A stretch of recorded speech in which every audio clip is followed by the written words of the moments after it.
এই জয় তাদের অপরিহার্য, যেহেতু ব্রাজিলের কাছে প্রথম ম্যাচ হেরেছে। বাংলাদেশের জন্য এই জয়টা খুবই গুরুত্বপূর্ণ। বিপদ কাটেনি কিন্তু দুর্দান্ত এবং গোল গোল অসাধারণ বাংলাদেশ। কামাল দলীয় ক্যাপ্টেন সুন্দর একটি বল বাড়ালেন, বিপদ হতে পারে। রেড কার্ড রেফারির হাতে এবং red card, yellow card, red card, দুজন খেলোয়াড়কে রেড কার্ড দেখানো হয়েছে। এই জয় তাদের অপরিহার্য, যেহেতু ব্রাজিলের কাছে প্রথম ম্যাচ হেরেছে। বাংলাদেশের জন্য এই জয়টা খুবই গুরুত্বপূর্ণ।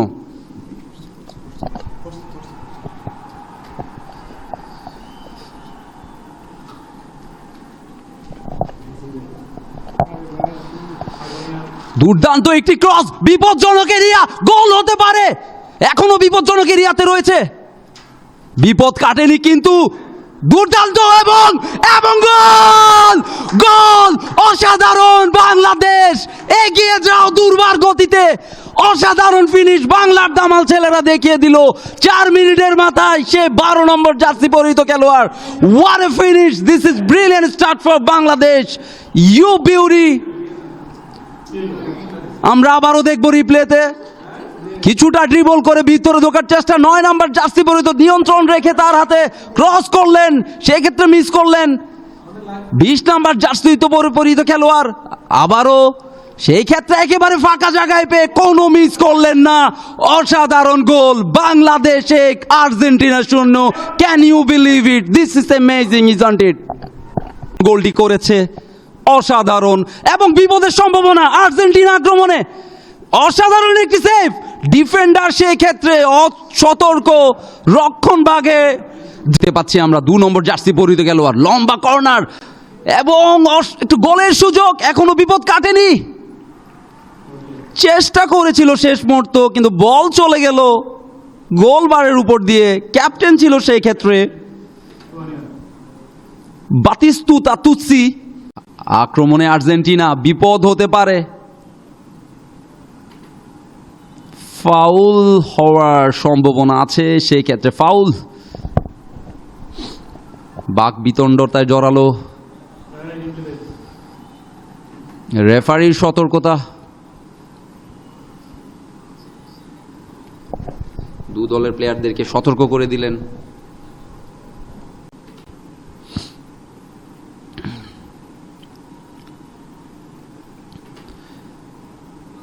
অসাধারণ একটি গোল, ক্যান ইউ বিলিভ ইট?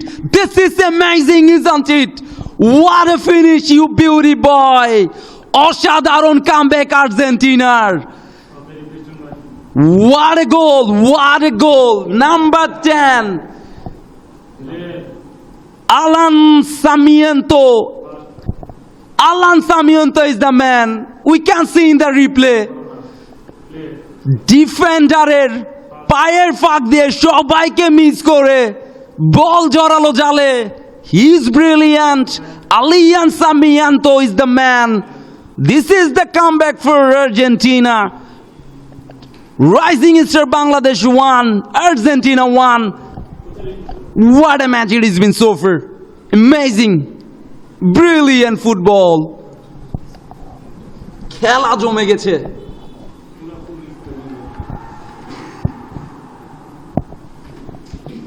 পঞ্চাশ মিনিটের 49 মিনিটের মাথায় আর্জেন্টিনার কামব্যাক। দ্বিতীয়ার্ধের শুরুতেই কামব্যাকটি করে ফেললো আর্জেন্টিনা। বাংলাদেশের 3 নম্বর জার্সি পরিহিত খেলোয়াড় রিদওয়ান কিকটি নিলেন, বিপদ হতে পারত, সেক্ষেত্রে কর্নারের বিনিময়ে রক্ষা করলেন।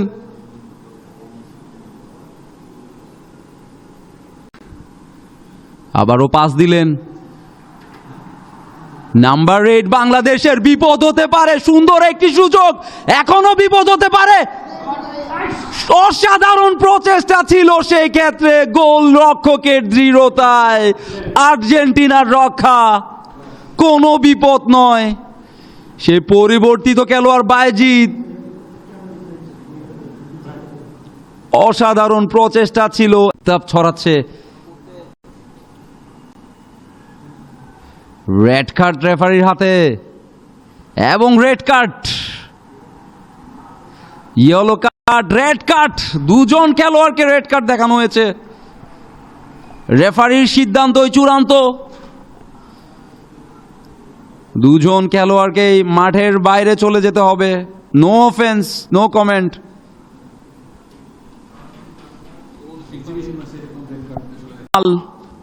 ক্রস করলেন সে জায়গায়, কিন্তু ভুল পাস, কেউ ছিল না। আবারও রিকভারি, দুর্দান্ত রিকভারি।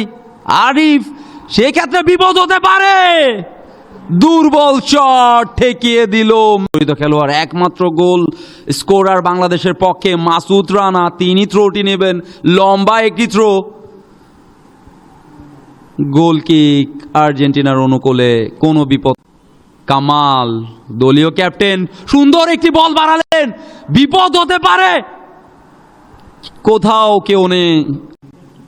আরিফ রয়েছে, মাসুদ, সুন্দর একটি কিক, গোল পোস্টে, বিপদ হতে পারত। অসাধারণ কিক ছিল। He was unlucky, almost there. অসাধারণ একটি ফ্রি কিক, অল্পের জন্য গোল হলো না। So unlucky team Bangladesh. রিপ্লেতে দেখতে পাচ্ছি অলমোস্ট গোল বারে গিয়ে হিট করে। অসাধারণ একটি কিক। সিরিয়াস তিনটা টপিকে আলোচনা করতে চাই, and it's almost official. Bangladesh cricket board, they are under pressure. Bangladesh cricket বোর্ডের সবচেয়ে গুরুত্বপূর্ণ ক্রিকেটারদের কয়েকজন দে আর আন্ডার প্রেসার, এবং আলটিমেটলি বাংলাদেশ ক্রিকেট বোর্ডের next flagship programme BPL under pressure. পুরোপুরি একটা বাটপাড়ির ছকে Bangladesh cricket board, PCB, BPL governing council, president Aminul Islam Bulbul, Iftekhar Rahman Mithu এবং যারা রয়েছে 25 ডিরেক্টরের প্রভাবশালী, সবাই পড়েছেন। বাংলাদেশ ক্রিকেট বোর্ডের পরের ফ্ল্যাগশিপ প্রোগ্রাম, একটু আগে বলছিলাম বিপিএল, সেই বিপিএল নিয়ে আমি গতকাল যে ডিসকাশনটা করেছিলাম সেখানটা আপনাদের ক্লিয়ার করেছিলাম যে 6 থেকে নেমে দল সংখ্যা 5-এ আসতে পারে, and there is a big possibility যে 5টা দলে বিপিএল হতে পারে। এবং এটার মূল কারণ হচ্ছে একটা দল বাংলাদেশ ক্রিকেট বোর্ডকে এমন ভাবে ঘোল খাইয়েছে, ক্রিকেটারদেরকে এমন ভাবে তালে রেখেছে, এন্ড অফ দ্য ডে সেই দল ফিল করছে যে তার বিপিএল এ দল চালানোর মতো সামর্থ্য নেই। ঠিক তখন যখন Bangladesh cricket board, BPL governing council, ইন্টিগ্রিটির সাথে জড়িত যে কর্মকর্তারা রয়েছেন, তারা ওই পার্টিকুলার ফ্র্যাঞ্চাইজিকে কিছু কর্মকর্তা থেকে দূরে সরে যেতে বলেছে। ক্রিকেট বোর্ডের এই উদ্যোগটাকে আমি সাধুবাদ জানাতেই চাই যে ক্রিকেট বোর্ড আসলে ইন্টিগ্রিটির ইস্যুতে কোনো টলারেন্স করবে না, জিরো টলারেন্স নীতিতে গেছে। কিন্তু যেই দলটা চট্টগ্রাম রয়্যালস, তাকে সিলেক্ট করা হলো, অপরচুনিটি দেওয়া হলো, ড্রাফট টেবিলে বসানো হলো, নিলাম থেকে ক্রিকেটার পিক করার সুযোগ করে দেওয়া হলো, সেই particular team end of the day যেই কাজটা করলো সেটা সকল জল্পনা কল্পনা বাস্তবতাকে হার মানায়। নাইম শেখ, যে ক্রিকেটার এবারের আপকামিং বিপিএল এর সবচেয়ে কস্টলি লোকাল ক্রিকেটার, সেই ক্রিকেটারের হোম যখন চট্টগ্রাম, তিনি শেষ পর্যন্ত তার চুক্তির টাকা 1,10,00,000-এর 10 লাখ টাকাও পাবেন কিনা সেটা শঙ্কায় রয়েছে।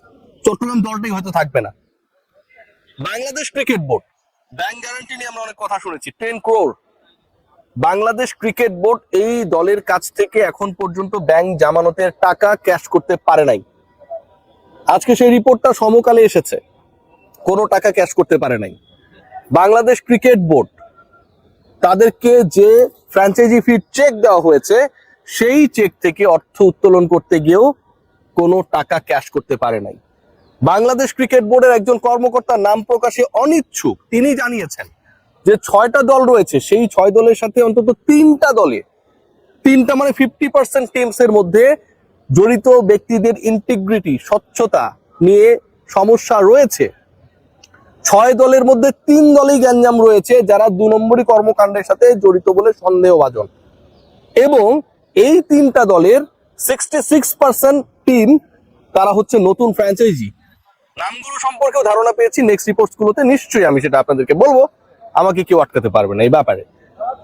66% টিম নিউ ফ্র্যাঞ্চাইজি, যারা integrity problem, papers work, bank জামানত, ক্রিকেটারদের সাথে কন্ট্রাক্ট এবং সন্দেহভাজনদের সাথে যোগাযোগ রক্ষা করছে।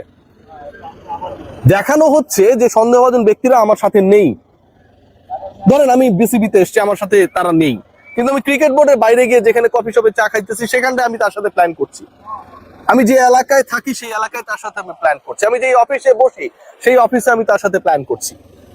এমন ভাবে জড়িত Bangladesh cricket board, BCB right now they are helpless. তারা কিভাবে এটা থেকে বের হবে তারা সেই ওয়ে আউট খুঁজে পাচ্ছে না। নাইম শেখ কিভাবে 1,10,00,000 পাবে চিন্তা করে দেখতে পারেন। মানে এটা যেন বর্ষাকালের আকাশের মতো অবস্থা, এই ভালো এই খারাপ। প্রেম মানে মিষ্টি পাপ। চট্টগ্রামের প্রেমে পড়ে নাইম শেখ যেন মিষ্টি পাপ করে ফেলেছে।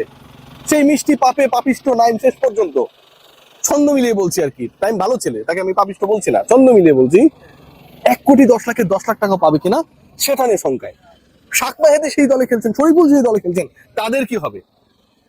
বাংলাদেশ ক্রিকেট বোর্ড এখন এমন একটা সিচুয়েশনে পড়েছে যে আপকামিং বিপিএল এ তারা চট্টগ্রামকে অধিগ্রহণ করবে কিনা, অ্যাকোয়ার করবে কিনা। দেখে না, সরকার অনেক জমি অধিগ্রহণ করে এবং সেই অধিগ্রহণ করা জমিতে নানা স্থাপনা বানায়। ক্রিকেট বোর্ডের সামনে এমন একটা টালমাটাল অবস্থা যে আপনি 6টা ফ্র্যাঞ্চাইজিকে নিয়ে অলরেডি শিডিউল করে ফেলেছেন, প্লেয়ার্স ড্রাফট করে ফেলেছেন, অকশন করে ফেলেছেন, প্লেয়ার্স ডিস্ট্রিবিউশন করে ফেলেছেন। লোকাল প্লেয়ারদের একটা গ্রুপ অলরেডি ওই বিতর্কিত ফ্র্যাঞ্চাইজির মধ্যে রয়েছে এবং তাদের মালিক পক্ষ বলছে যে তিনি বা তার দল পরিচালনা নিয়ে কনফিউজড। প্রশ্নটা হচ্ছে, আমিনুল ইসলাম বুলবুল নানা ধরনের কর্মব্যস্ততার মধ্যে থাকেন, মাইনা নিলাম আমি। ইফতেখার রহমান মিঠু, আমার প্রিয় মিঠু ভাই, যিনি কদিন আগে ইন্টারভিউতে বলেছেন যে বিপিএল এর সবশেষ আসরে 90% ম্যাচ নাকি ফিক্স ছিল, 90% ম্যাচে 2 নাম্বারই হয়েছে। আগের বিপিএল এ 90% ম্যাচে 2 নাম্বারই হয়েছে। মানে আগের বিপিএল এর এই দায়টা তিনি কাকে দিয়েছেন জানেন? 90% মানে কি? মনে করেন আগের বিপিএল এ ম্যাচ হয়েছে 40টা, 35টা ম্যাচেই 2 নাম্বারই হয়েছে according to the member secretary of BPL governing council, যিনি এটা অফিসিয়াল স্টেটমেন্ট দিচ্ছেন। ইন্টারেস্টিং পার্ট যেটা, তিনি এখানে দায়ী করছেন কাদের? দায়ী করছেন নাজমুল আবেদিন ফাহিমকে, দায়ী করছেন আমার অত্যন্ত প্রিয় ফারুক ভাইকে, ফারুক ভাই আসসালামু আলাইকুম, ফারুক ভাইকে, এবং তিনি দায়ী করছেন আগের বিপিএল এ যেই দলগুলো খেলেছিল। ধরেন বর্তমানে চট্টগ্রাম রয়্যালস আগের বিপিএল এ ছিল না, নোয়াখালী এক্সপ্রেস আগের বিপিএল এ ছিল না, সিলেটের নতুন যে দলটা এসেছে আগের বিপিএল এ ছিল না। আগের বিপিএল এ ছিল কে? আগের বিপিএল এ ছিল হচ্ছে ঢাকা ক্যাপিটালস, আগের বিপিএল এ ছিল রংপুর রাইডার্স। ইফতেখার রহমান মিঠু তার মানে বলছেন 90% ম্যাচ যদি ফিক্সিং হয় তার মানে তো এই 90%-এর বাইরে কোনোভাবে আপনি ঢাকা ক্যাপিটালস রংপুর রাইডার্সকে খেলতে পারবেন না। দলই ছিল 6টা 7টা, এই দুইটা দল মিলেই তো একসাথে 25% হয়ে যায় যদি 6টা বা 7টা দলকে আপনি হিসাব করেন পার্সেন্টেজের হিসাবে। তার মানে ইফতেখার রহমান মিঠু কি ভয়াবহ স্টেটমেন্ট দিয়েছেন। রংপুরের ক্রিকেটার ম্যানেজমেন্ট এগুলোর সাথে জড়িত ছিল, এটাও সম্ভব। ঢাকার যারা ছিল তারা এগুলোর সাথে জড়িত ছিল 90%। আবার I am again figuring out the number.